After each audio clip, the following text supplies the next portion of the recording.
So welcome, Denise. Thank you. Thank you. It's delightful to be with you all, Pavan. And yes, we all go back a long way. And it's interesting to grow up with this dimension of spirituality, to grow up together, because it is a community, a family. And yeah, we need to think about um, just our entire history of life. Many of us came into the spiritual practice in our early 20s. I was one of those. And 50 years later, here we still are. And it's an incredible global gathering of people.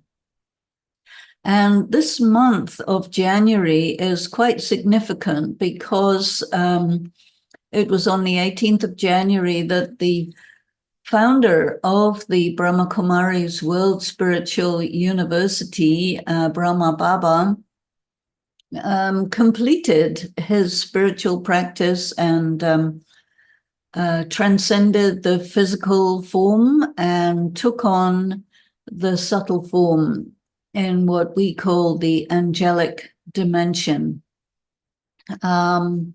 This is a very special thing. And we understand about life on a number of different dimensions. And if we want to be resilient and if we want to strive, it's really helpful to be aware about those additional dimensions because they're important, but they are invisible because they're not part of the material world, but the spiritual world is no less real than the material world. And for us to have a sense of ourselves, both in the material world and in different spiritual dimensions, gives us an extended landscape, I think. So when we first come into a spiritual practice, we learn how to meditate.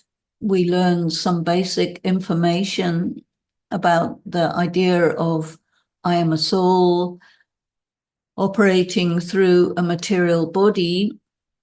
And here I am, having arrived after a series of reincarnations. So we learn about that idea that the soul is eternal and immortal, which means that you didn't just start off when you got born in this life, but you've been here for a long time. And we also learn about the philosophy of karma, which is very, very interesting and deep and complex. So we learn about it in a simple way at first, and then gradually we begin to understand many different dimensions of that even. Because spiritual practice is done in the context of people, in the context of your family, your community, your circle of friends, your work circle, and it's quite a large landscape where there are also many karmic accounts that come up. And this is a very interesting aspect to be taken into consideration when we're talking about resilience and also thriving, because sometimes if people don't take those things into account, there would be this idea that all the various different challenges that I, as an individual, encounter, or the world as a whole is encountering, have to have some reason behind them. And it's not always very clear what is the reason. And I think if we get an understanding about the reason behind it all, that gives us a better angle on how to develop our resilience and what we are being resilient to. So 2024 came in with a bang.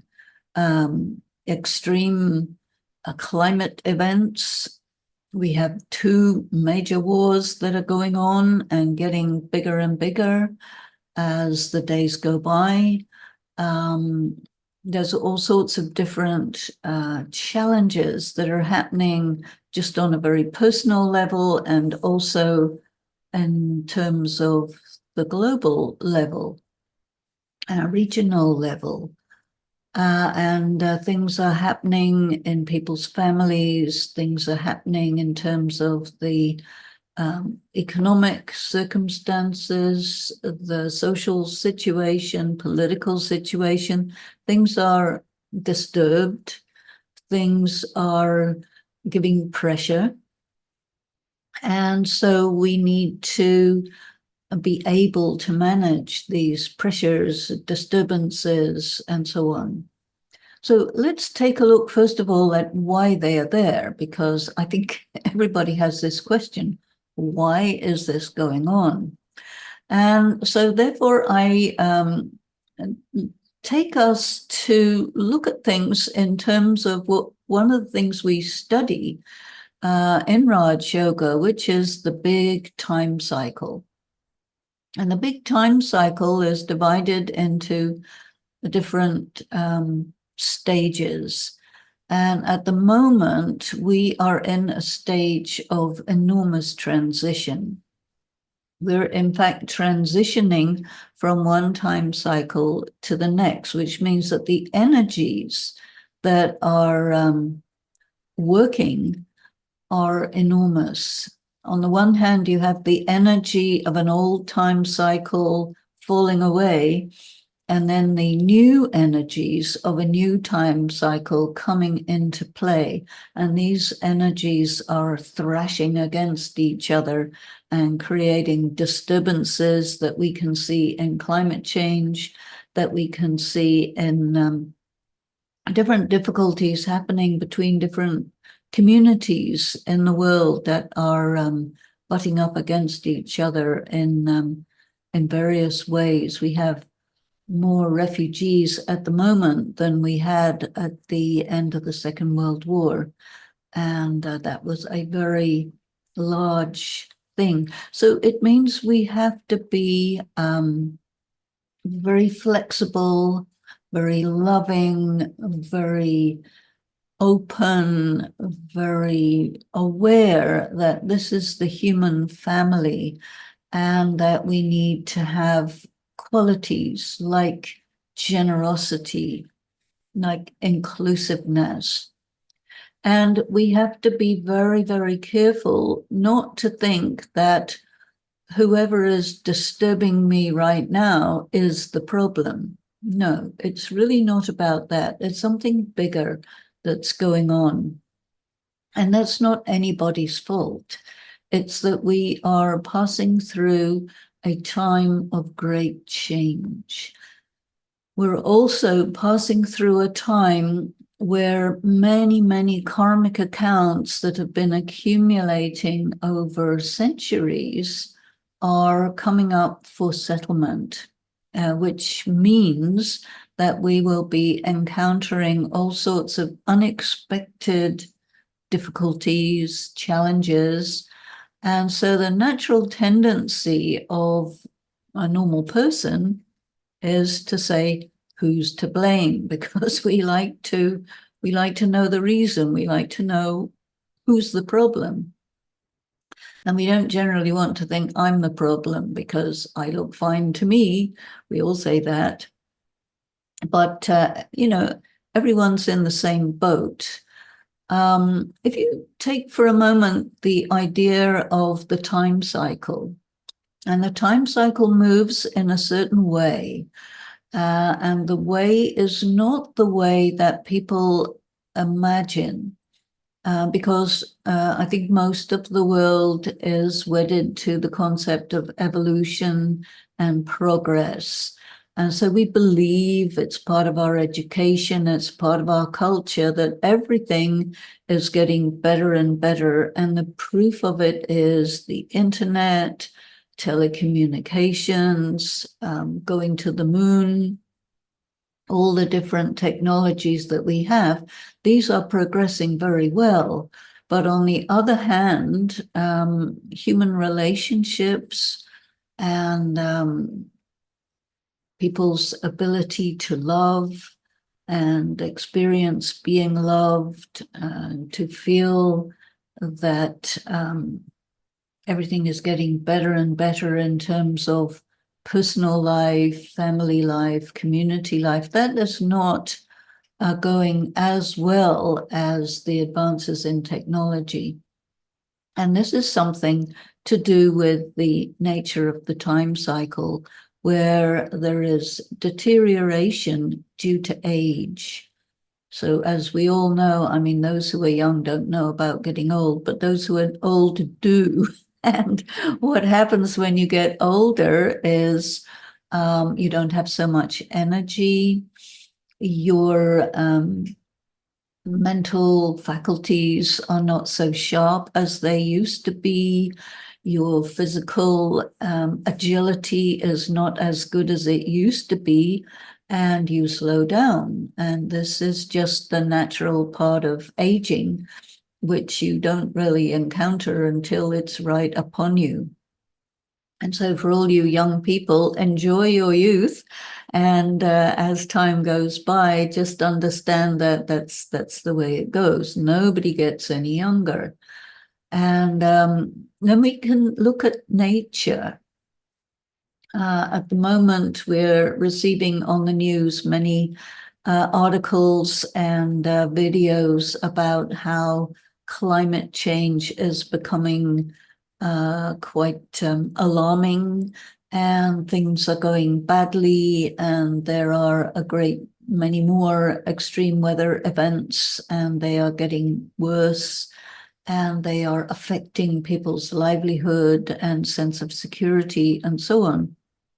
So in these different areas, there's not the feeling of progress. So we have to balance these things. There are some things that are moving forward really well, and some things that are really regressing. And this is because of the effect of time. Now let's take a look at the effect of karma. And the effect of karma is that, of course, you know, all of us are normal and we all make mistakes, and some of them are by mistake and some of them are accidentally on purpose.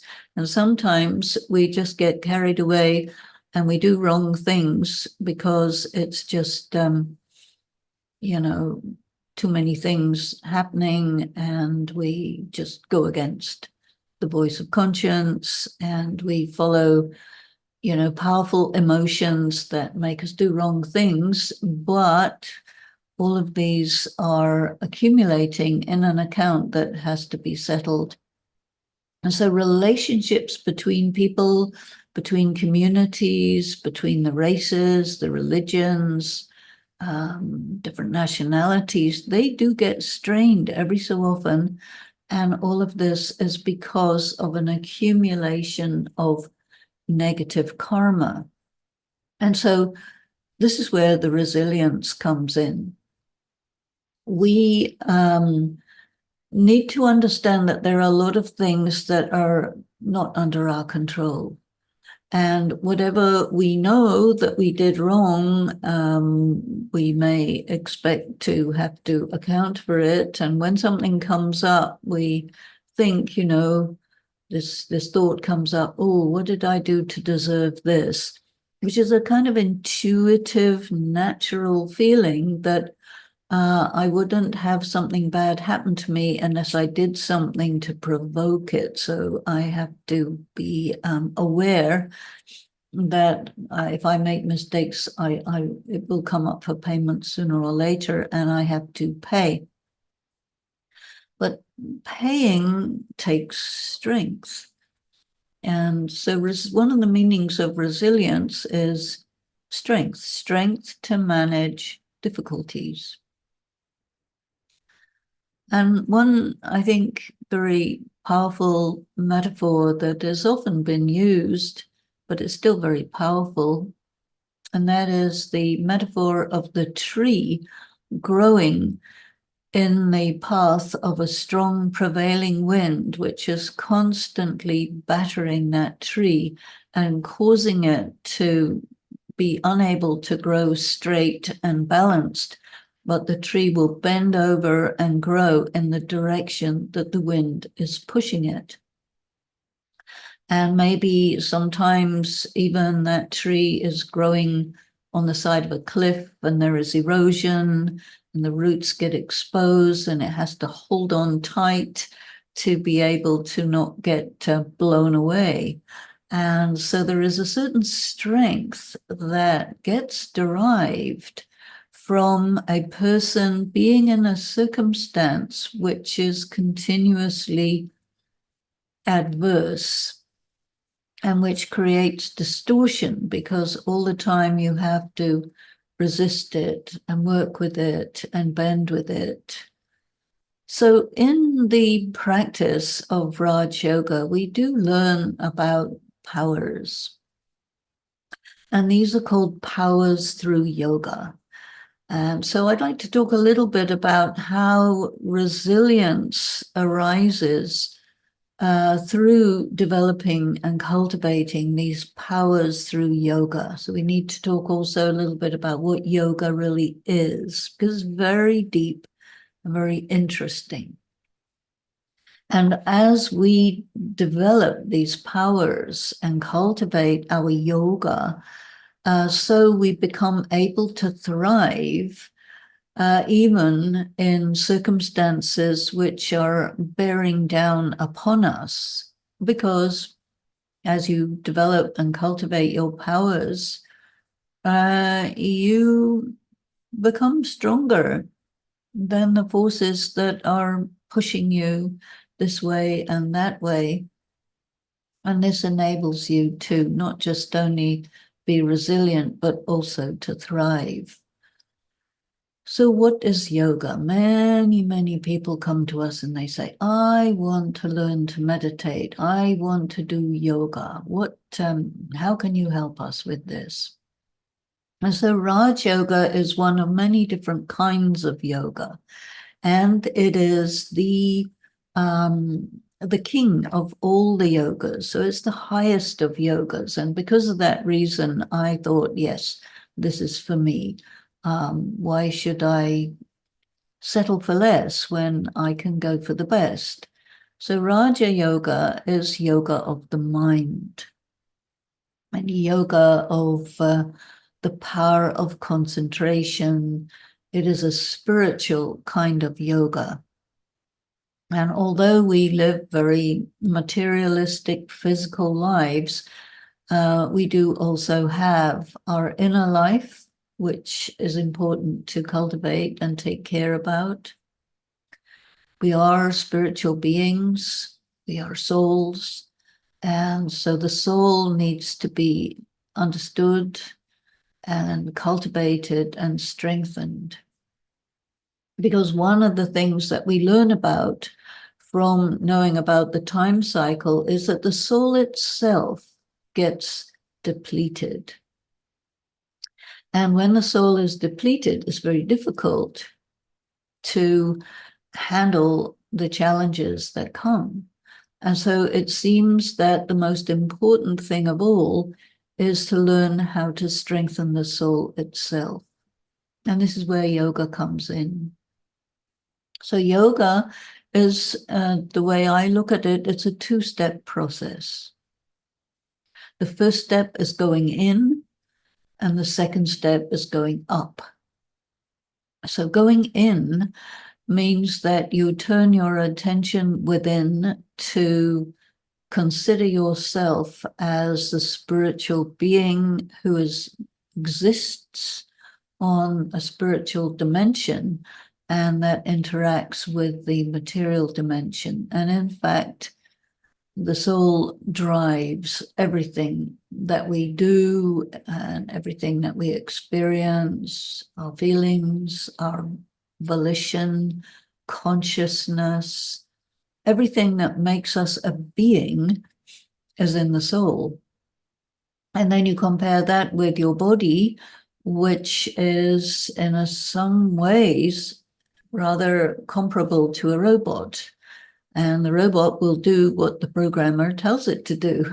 And in the same way, our bodies, our brains, our limbs, our sense organs, all of these are instruments for the soul.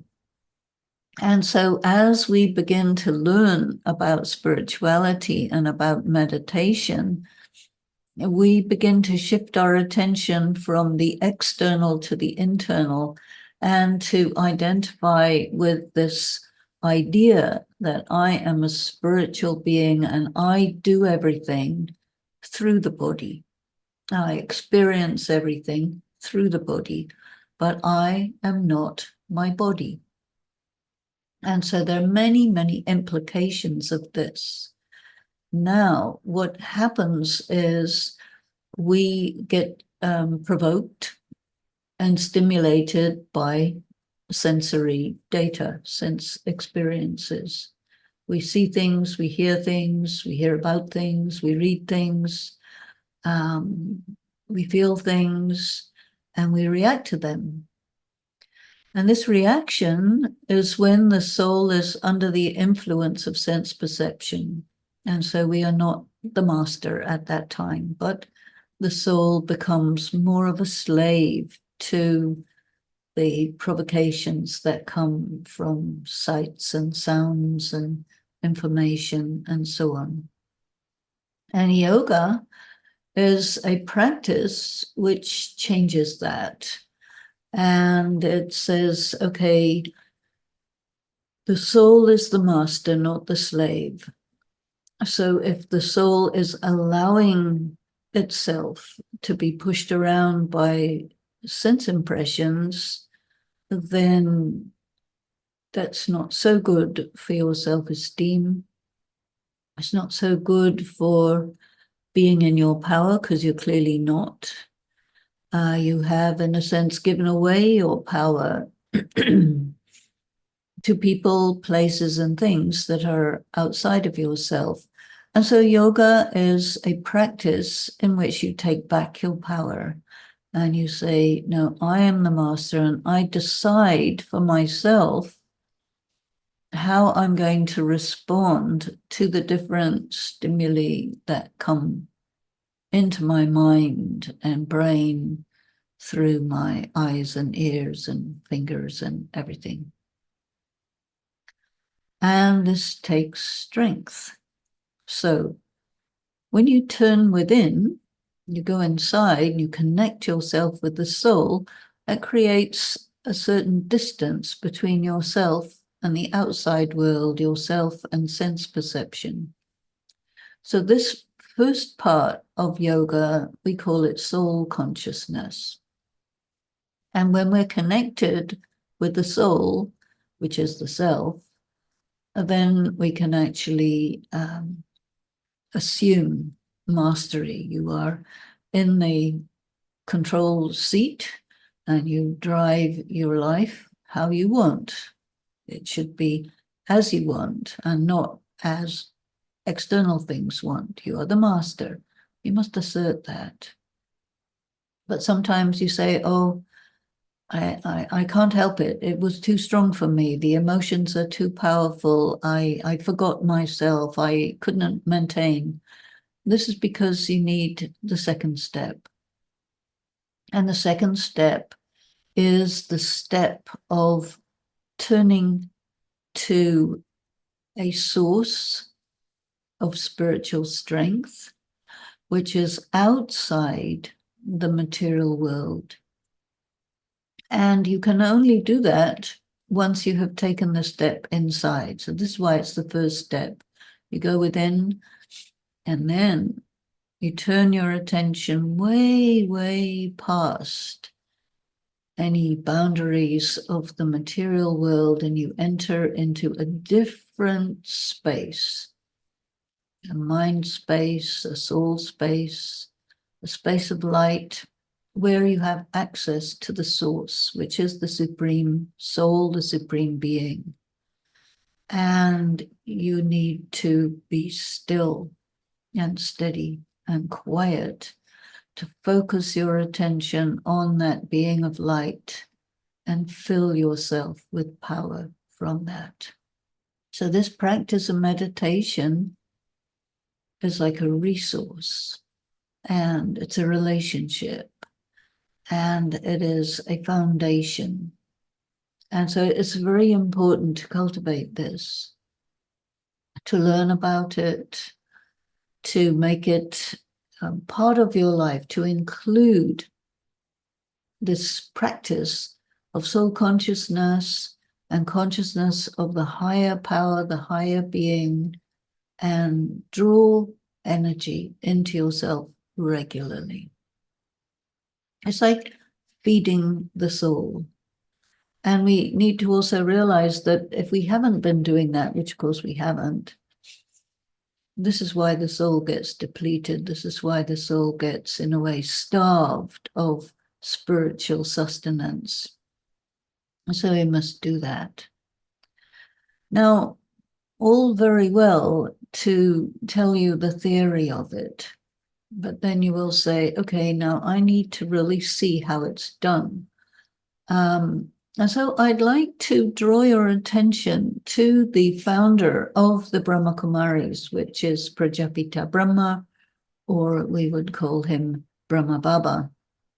And he was the person through whom the teachings came from the higher being, the higher source. And so he understood it, he relayed it to us, it came through him, all of these teachings, and at the same time, he modeled it. And so he is very useful for us, because one way to learn is hear about information, but we don't learn things so well that way. We learn better when we see it in action. And so one of the meanings of yoga, the definition of yoga, which is given in the Bhagavad Gita, is yoga is skill in action. And this is a very, very powerful aphorism to be aware about, because there are so many things that are happening all around us, some of which we don't have to do anything about, which sometimes we try to do something about what we can't do anything about. We lose our energy that way. So the skill in action there is to leave it alone, because there's nothing you can do about it. So don't try. That's important. And other things demand that we respond.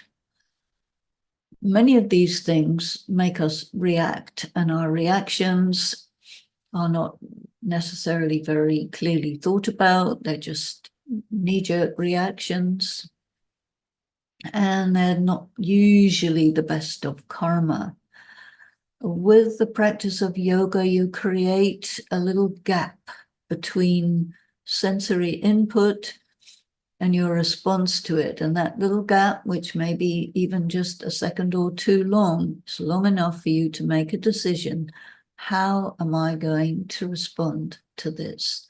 And so instead of a reaction, it becomes a response, a calculated, premeditated response.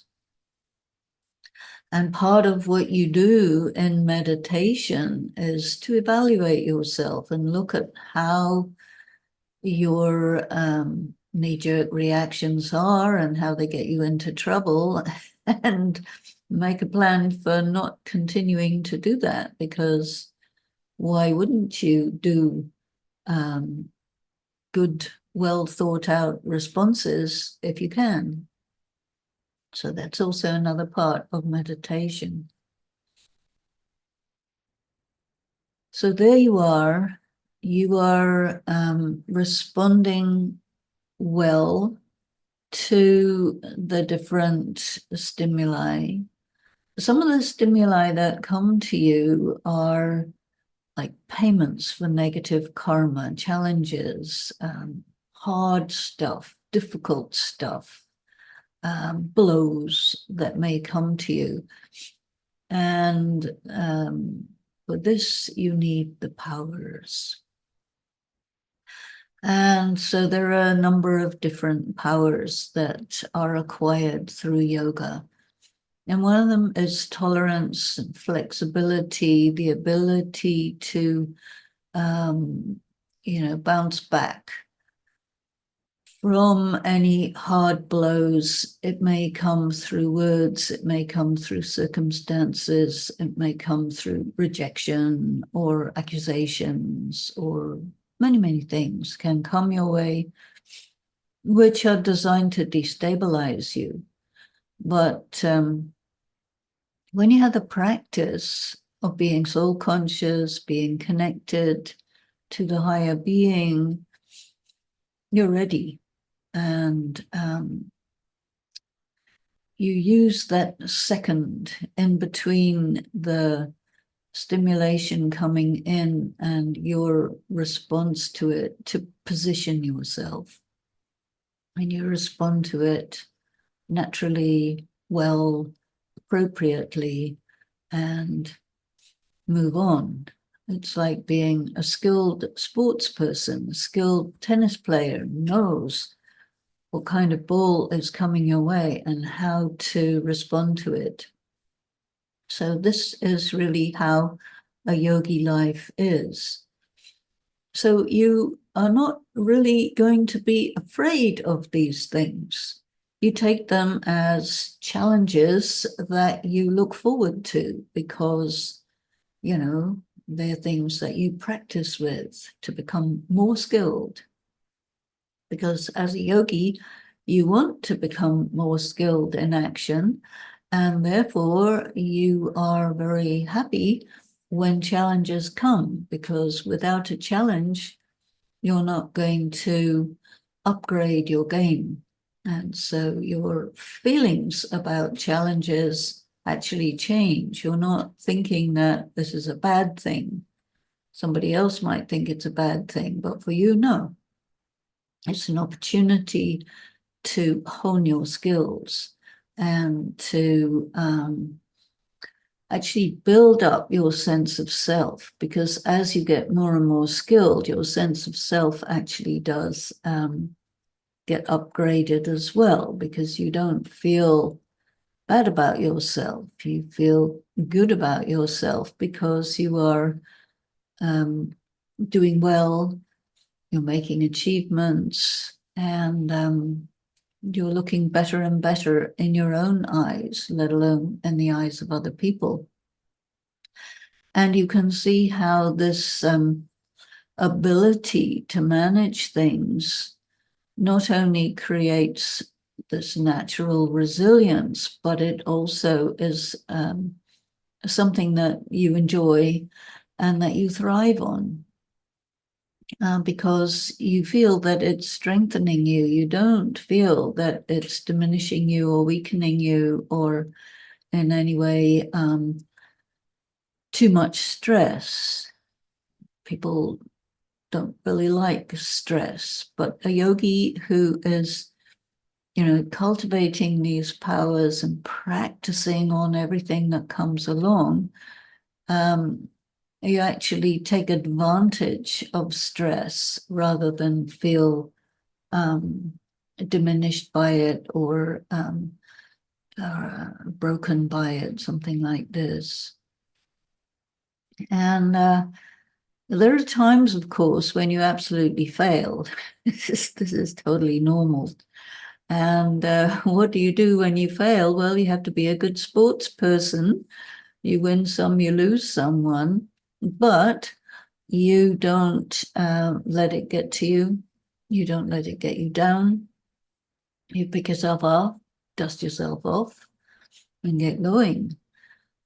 And maybe take a little time to sit down and review what just happened and calculate, okay, now if I had done this way, it would have been better. If I had taken a little bit more time to prepare myself, that would have been better. if I had been a little bit more lighthearted about it, that would have been better. In this way, you even take a failure and turn it around to be something that carries you forward. And this is another one of the very interesting powers, which is called the power of transformation. It's a very interesting one because something may be coming your way, which is really very negative, but you receive it as something positive. So you turn it around and you respond to it as something positive, and take it to your advantage. And this is a very, very good way of not getting damaged or hurt or taking something badly or feeling that someone has scored a point over you to your disadvantage, and you don't feel aggrieved, but you take it in your stride, you see, because you don't see it as, okay, if it was intended to harm you, fair enough, but you don't take it that way. You don't really care whether it was intended to harm you or not, because you are playing a game to win, not against anybody else, but to enjoy life and to take advantage of everything that comes your way, because it has the potential to be beneficial. And so you carry on with a big smile on your face, because that's how it is. So I think that we can thrive, we can survive very well. Of course, we need to take a step back and take a look at what's going on in the world, what's going on with people around us, because one of the things that is good in the life of a person who gives importance to their spiritual practice is that what you do is not just only for your own self, not just only to cultivate yourself, but you want to be of service. Because I think the essence of life is love. And so you love yourself, you love the higher being, you love God, and you love your fellow man. And man means men, women, children, the animals, the plants, the whole world. You love the creator and the creation. And love means giving. If you're depleted, it's very difficult to be giving because you're just struggling to survive. But as you draw strength into yourself and you enjoy handling all the slings and arrows of outrageous fortune, as they say, now you want to do something for others. And this is a very important part of resilience and thriving. You know, none of us operate in isolation. We are in relationship with the natural world. We are in relationship with people. And to be a person who offers your time, your energy, your inspiration, your assistance to others to just make their life a little better if you can. This is a very good thing because, again, looking at the philosophy of karma, when you operate on this basis that your wealth, your achievement is not only for you, it's for everyone around you and beyond, then you're creating a kind of loop of positive karma. So you put out positive energy, you receive a lot of positive energy back. And it's a very, very beautiful way to live in that very positive state. And that also means that you're not all the time striving to be resilient and to thrive, but it comes more and more naturally. So anyway, I think I probably covered most of what I wanted to say. And I don't know if Pavan has any comments or any questions, or if any of you do. And we might want to have a little meditation together also. So thank you so much. Om Shanti. Thank you, Denise and Om Shanti. The question I'm going to ask is, if people haven't been able to engender a really strong connection to the source or to something where they can empower themselves and strength, are there any little cheats to somehow build that resilience? I don't think I would call them cheats, but I would call it a kind of broader view of spiritual practice. And that is that the study itself will give you a great deal of input. And that's really very important, because you see, if you want to just take power from meditation, it's very, very subtle. And a lot of people say, well, I'm not quite sure if I'm doing it right. I don't know whether I'm taking power or not, because taking power can be so subtle that you can't necessarily feel it. But even if you are oriented to that source for a few minutes from time to time, it is doing something for you. And sometimes you may feel it, sometimes you may not feel it, but you know it. And I think sometimes people think that only if I feel it, then it's happening, but that's not true. And when you're paying attention to the study or looking into any different aspect of it, you're not really doing it by yourself, because the way that this spiritual school works is you are in a relationship with others who are studying as well, and others who are meditating as well. So this company with the other students and practitioners of meditation is an enormous help, and gives you energy also. So that's part of it. This is not something that's done in isolation. And there is great power in the company. And there's also power in anything that you do which is of service to others, because that brings you the power of positive karma, which is an energy, and which also gives you the strength to make the connection from which you draw the power. Yeah. Okay, thank you, Denise. Once again, look after yourself and look forward to seeing you soon. And it'd be good if you could close with a meditation to bring all that together. Om Shanti. Om Shanti. So just take a moment to turn within.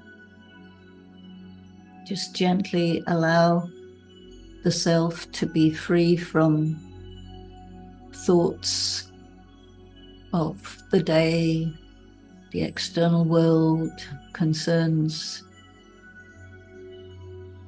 and just be with your own soul. This inner light that is beautiful, very, very subtle, eternal point of light.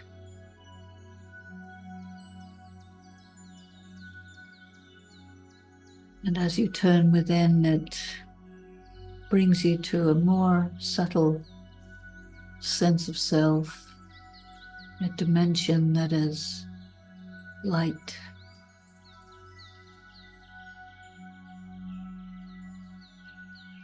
You're aware that you are the essence of beauty, of light, of peace, love.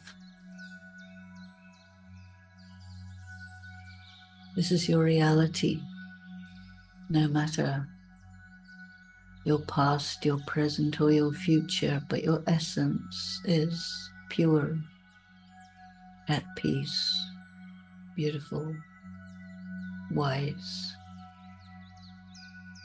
very subtle.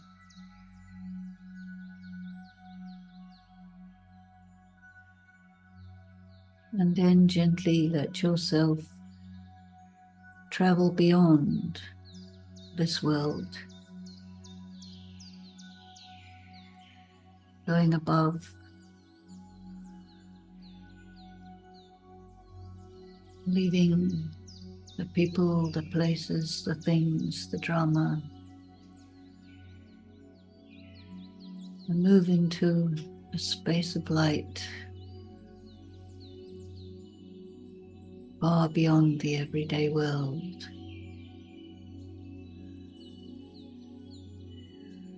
This is the home of souls, where you came from, where you go to eventually. And it is here, in this space of light, that you connect with the source. The most beautiful,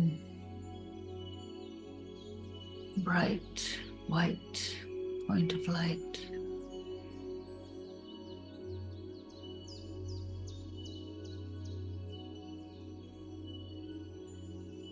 Which is a being that knows you, that is so filled with power, with love, with wisdom, that as you come close, you feel these energies and they penetrate your being.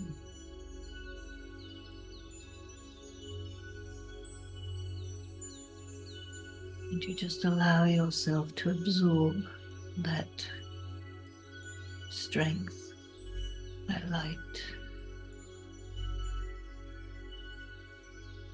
that extraordinary love, and even bliss.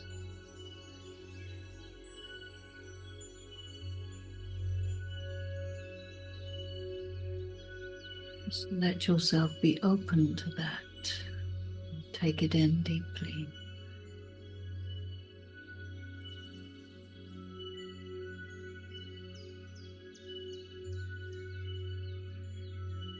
And then let yourself return back. Reconnect with your body, the here and now.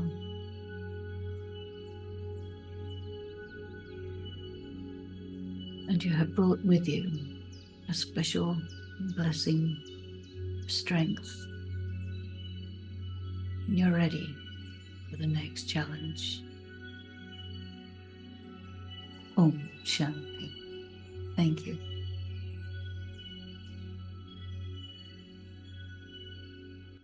Om Shanti. Thank you, everybody, for joining us tonight. Take care, have a wonderful evening and a wonderful 2024.